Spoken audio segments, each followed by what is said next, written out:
Мұхтар Әуезов Сөніп жану әңгімесінен үзінді. Бізді оқып жүрген жігіттерге қырда жақсы тәрбие алған, жақсы мінезді, адамшылығы бар ел қызын алу керек.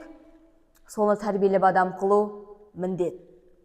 Кішіге шын дос, шынымен бас сыйлайтын, өзіңді құрметтей білетін, жаныңа ауыртпашылық түсірмейтін, көңіліңе қарап іс қылатын, таза жолдас қыр қызынан шығатын дейтін біз. Соның ішінде әсіресе жақсы тәрбиелі қыз, жақсы мінезді қыз адал, момын қыз кедей қызы дейтін біз. Мана мен көрген қыз менің ойымша сол сынға туатын сияқты. Алдымен пішінін алып қарасақ, менің өзіме сұлу сияқты көрінді. Екінші, түсін сынағанымда мінезінде жаман демес едім.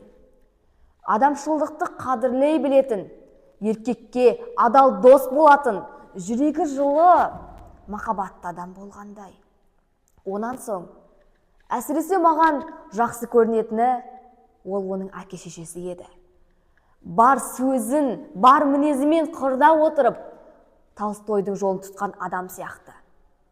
Толстойдың бір крестьяндардың арасына шығатын діншіл, мінезді, бауырмал, рақымды, жылы жүректі типтері болушы еді ғой. Маған Мақышта сол адамдар сияқты көрінді. Ақырында мен сол қызды ұнатқандай.